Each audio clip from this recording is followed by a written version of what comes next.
Appelez Vincent Parisot au 3210. RTL Matin. Appelez si vous vous trouvez belle ou si vous ne vous trouvez pas belle. Et on vous attend aussi, messieurs, évidemment, ce matin au 3210 pour évoquer ce sondage réalisé par Ipsos pour Psychologie Magazine qui montre, je le rappelle, que 61% des femmes françaises se trouvent belles et quasiment la moitié, 49%, ne sont pas complexées par leur corps, par aucune partie de leur corps.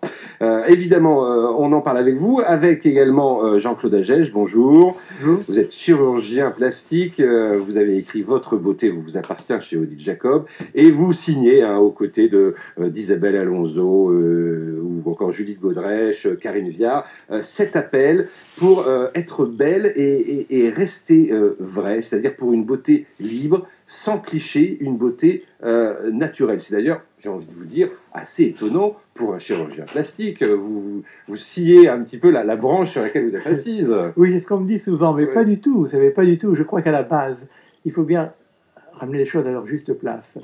Oui, la vraie beauté est une question d'expression, de comportement. Elle n'est plus dans une morphologie, dans un physique, aussi parfait soit-il. Une fois qu'on a compris que la beauté est ailleurs, on peut demander à la chirurgie esthétique autre chose qu'une demande obsessionnelle vers une beauté physique à tout prix. On peut demander simplement de retirer un air fatigué, de retirer un air qui ne correspond pas à son intérieur. Je suis une femme gaie, sympathique, en pleine forme. On me dit toujours, t'as l'air fatigué, parce que j'ai un ovale qui est défraîchi, il y a des poches sous les yeux. Retirer ce qui me gêne pour être moi-même et en pleine forme. Là est la vraie demande de la chirurgie esthétique aujourd'hui. Et là, oui, mais pas une demande obsessionnelle. Je vais être enfin belle, donc je vais plaire. C'est pas la peine. C'est assez étonnant parce que aujourd'hui, les médias omniprésents nous renvoient justement cette image de la perfection en beauté. Je parle même pas de la minceur, là. Écoutez, oui, vous avez raison. Il n'y a pas seulement les médias. Il y a certains chirurgiens esthétiques, des médecins esthétiques, les laboratoires de cosmétiques. J'ai l'impression qu'on vit une mascarade complète sur la beauté physique. Il y a tout un ensemble une sorte d'entente entre tout le monde, un complot pratiquement pour dire avant tout il faut être belle et très terriblement belle et conforme à des normes. Et je me bats contre ça. Non, ça suffit de penser comme ça. Que 61% des femmes se trouvent belles, ça vous étonne ? Non, ça me fait plaisir. C'est quand même un petit peu étonnant. Je dis pas ça parce qu'évidemment moi aussi je les trouve belles, mais je vous assure, je le comprends tout à fait. Et ce progrès qu'a apporté ce journal Psychologie Magazine et être là aujourd'hui pour établir un peu les choses et donner à la beauté sa juste place. Je suis bien content de ça et j'en suis content. Je le vois dans mes comportements, les comportements des patientes au cours des consultations. Elles ne demandent pas d'être une beauté physique parfaite. Elles demandent de retirer ce qui gêne. Mais elles sont déjà elles sont belles déjà. Elles le savent. Anna, par exemple, j'imagine. Anna, qui nous appelle de Haute-Savoie. Bonjour Anna. Bonjour Vincent. Bonjour. Vous êtes belle Anna. Bah écoutez, parce qu'on me dit oui, pas trop mal. Quel âge avez-vous? J'ai juste 50 ans cette année. Oui. Alors, ça me fait un peu rire, là, le médecin qui dit on enlève la petite ride de fatigue.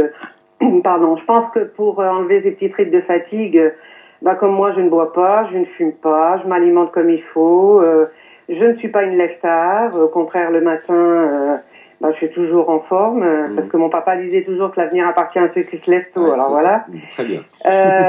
Voilà, moi. Vous n'avez jamais été tenté par un petit coup de bistouri? Jamais. Écoutez, j'ai à mon actif pas assez de doigts des mains et des pieds pour compter les chirurgies que j'ai eues au niveau médical, on va dire. D'accord, donc effectivement, c'est peut-être pas la peine d'en rajouter. Voilà, déjà d'une, mais honnêtement, quand je me regarde dans un miroir, je ne suis pas à me regarder tous les jours, à me dire que je suis la plus belle. C'est une petite ride, bah elle est là. Et votre mari, il est d'accord avec vous? Ah, mon mari, il est en extase devant moi. Qu'est-ce que vous voulez que je vous dise de plus? Mon mari, ça fait 25 ans, on est mariés cette année. Il me trouve mieux maintenant qu'au départ. Est-ce qu'il vous le dit, Anna? Ah, constamment. Je vais vous dire la vérité, tous les matins, j'ai mon petit mot sur le tableau dans la cuisine. Il me dit le je t'aime tous les jours, alors ça le fait rire, il me le met dans toutes les langues qu'il sait parler et qu'il ne sait pas parler, mais c'est pas grave. Mais je veux dire, lui aussi, il prend des rides. Alors, ça c'est intéressant, Anna. L'amour, ça rend beau.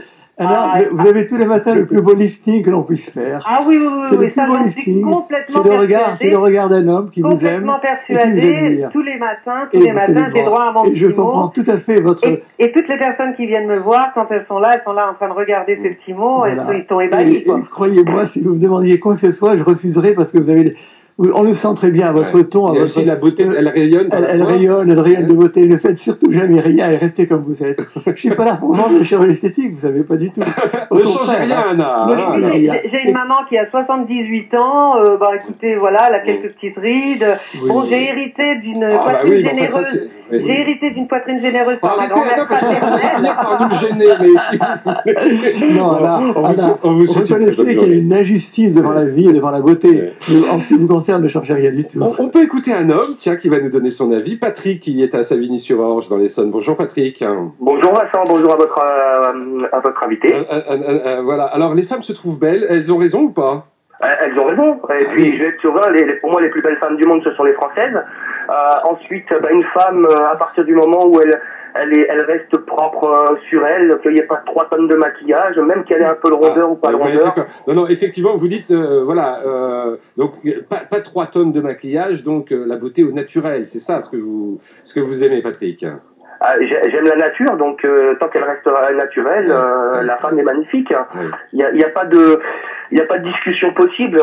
Qu'est-ce que vous ressentez quand vous voyez une femme qui visiblement a utilisé ce qu'on appelle, c'est du collagène, c'est ça maintenant? Oui, du collagène, ou qui a eu recours à la chirurgie esthétique, que ce soit pour le visage ou pour la poitrine. Qu'est-ce que vous en pensez, Patrick?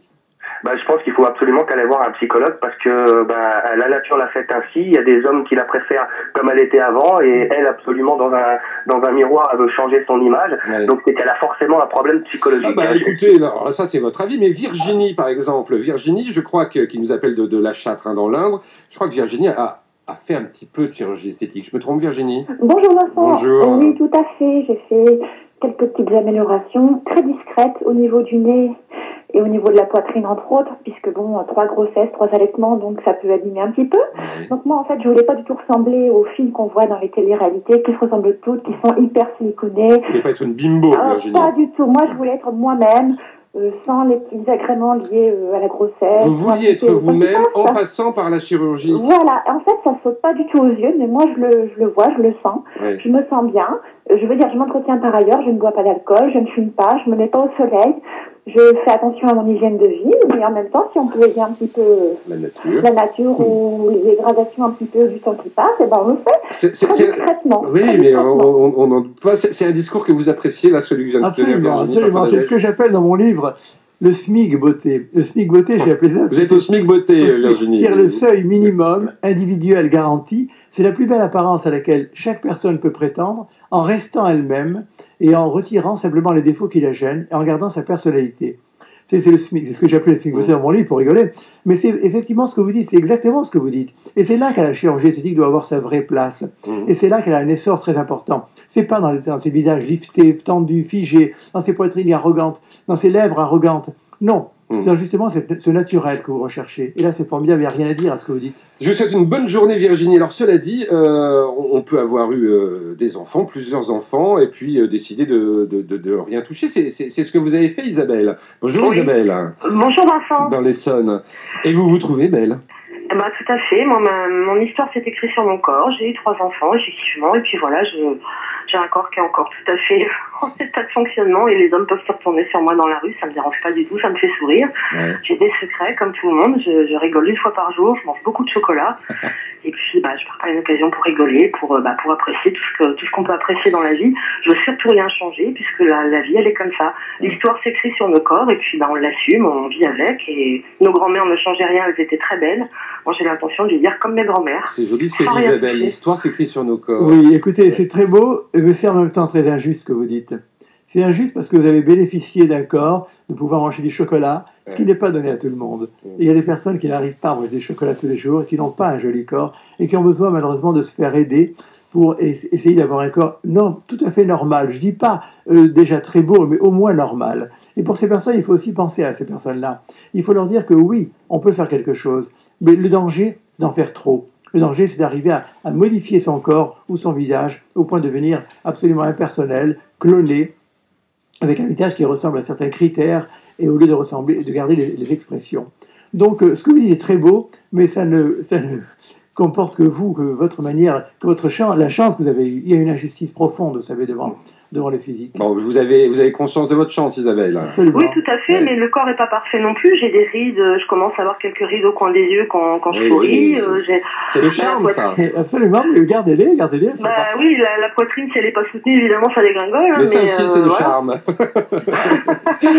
Je vous souhaite une bonne journée, Isabelle. Merci beaucoup à Jean-Claude Agege. Donc, je rappelle votre livre, Votre beauté vous appartient, chez Odile Jacob. Vous êtes signataire, évidemment, de cet appel Être belle et rester vrai de Psychologie Magazine.